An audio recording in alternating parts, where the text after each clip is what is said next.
লিটন দাসের জন্য হিসেবটা খুব সহজ। প্রথম টি-20-র আগে যে হিসেবটা সবচাইতে বেশি কঠিন ছিল, অর্থাৎ একাদশ কেমন হবে। এখন যদি কাউকে জিজ্ঞেস করা হয় একাদশ কেমন হবে, সে হয়তো খুব সহজেই বলে দিতে পারবে। তবে সিরিজ শুরুর আগে এই একাদশ নিয়েই ছিল দোটানা। রিপন মণ্ডল খেলবেন কিনা, কিংবা ফিনিশিংয়ে মিডল অর্ডারে কাকে খেলাবে, ওপেনিংয়ে কে খেলবেন, এইসব নিয়ে আলোচনা ছিল। আমরা আমাদের পছন্দের একটা একাদশ দিয়েছিলাম এবং সৌভাগ্যক্রমে সেই একাদশটা মিলে গিয়েছিল। দ্বিতীয় টি-20-র একাদশ কেমন হচ্ছে? বাংলাদেশ একই একাদশ নিয়ে মাঠে নামবে সেই সম্ভাবনা 90%।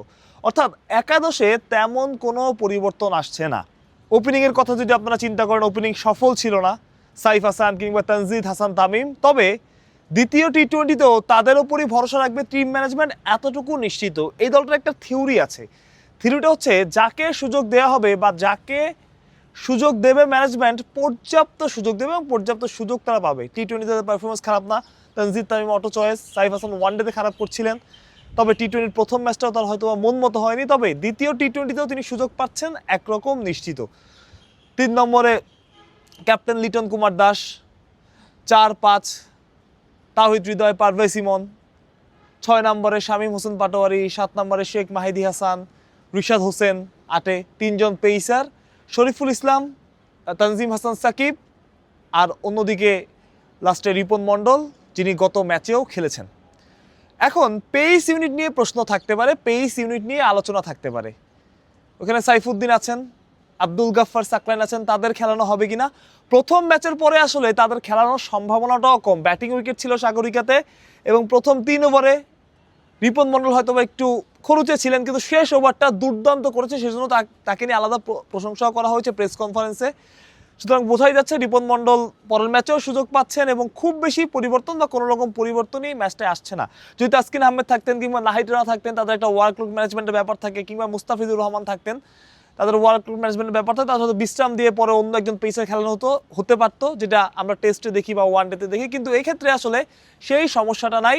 শরীফুল ইসলামও ফিট আছেন, অন্যদিকে তানজিম হাসান সাকিবও মোটামুটি ফিট আছেন এবং পুরোপুরি ফিট বলা যায়, কারণ তিনি একটা ইনজুরি থেকে উঠেছেন, ওয়ানডে দলে ছিলেন, ওয়ানডে খেলতে পারেন নাই, প্রথম টি-20টা খেলেছেন এবং তিনিও থাকছেন, এতটুকু মোটামুটি নিশ্চিত। অর্থাৎ কোনো রকম পরিবর্তন বাংলাদেশ স্কোয়াডে আসছে না। তবুও ক্রিকেট তো যে কোনো সময় যে কোনো কিছু, যে কোনো ক্যাপ্টেনের সিদ্ধান্তে, উইকেট দেখে যে কোনো কিছু বিবেচনা হতে পারে। যদি পরিবর্তন আসে, সেক্ষেত্রে সবচাইতে বড় রোল প্লে করবে আবহাওয়া। প্রতিপক্ষ নিউজিল্যান্ড কিংবা নিউজিল্যান্ডের জন্য প্রতিপক্ষ বাংলাদেশের চাইতেও বড় প্রতিপক্ষ এই ম্যাচের, সেটা হচ্ছে আবহাওয়া। আজকে চট্টগ্রামে প্রচণ্ড বৃষ্টি হয়েছে এবং আপনারা বিভিন্ন খবরে কিংবা সোশ্যাল মিডিয়াতে দেখেছেন চিটাগাংয়ের আসলে কী অবস্থা, কতটা বৃষ্টি হয়েছে। সাগরিকাতে সারাদিন, অর্থাৎ 10টা থেকে শুরু করে এই যে আমি এখন দাঁড়িয়ে কথা বলছি, সন্ধ্যার ঠিক আগে এই 1 ঘন্টা আগ পর্যন্ত 4টা-5টা পর্যন্ত বৃষ্টি হয়েছে এখানে এবং প্রচণ্ড বৃষ্টি। এই বৃষ্টি যদি কালকে কোনোভাবেই খেলা হওয়া সম্ভব না, তবুও সাগরিকার ড্রেনেজ সিস্টেম ভালো। যদি খেলার সময় বৃষ্টি না হয় বা খেলার 1 ঘন্টা আগে বৃষ্টি থেমে যায় বা 1.5 ঘন্টা আগে বৃষ্টি থেমে যায়, তাহলে হয়তো খেলাটা হবে। কিন্তু যদি বৃষ্টি হয়, এবং সেই সম্ভাবনা অনেক প্রবল আছে, কারণ আজকে সারাদিনই আসলে বৃষ্টি হচ্ছে এবং এখনও বিদ্যুৎ চমকাচ্ছে।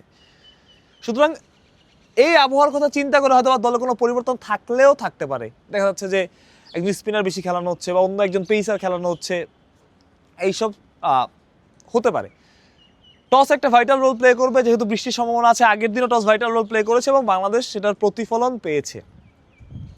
এখন সাগরিকার অবস্থা কেমন? এখন মাঠে পানি নেই, সাগরিকার জন্য বৃষ্টিটাও দরকার ছিল। আমরা অনেক জায়গায় দেখেছি, আমরা জানতাম যে সাগরিকা ঠিকঠাক পানি পাচ্ছে না, এই জন্য ঘাসগুলো শুকিয়ে যাচ্ছে। আপনারাও যারা টিভি পর্দায় খেলাটা দেখছিলেন, তারাও দেখছেন যে ঘাসগুলোর কি মেরমেরে অবস্থা।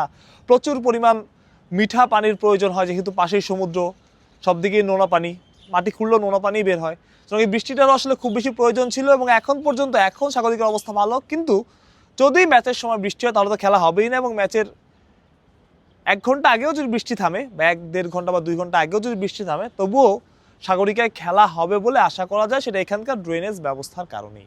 দ্বিতীয় টি-20 আগামীকাল বাংলাদেশ সময় দুপুর 2টায় শুরু হবে।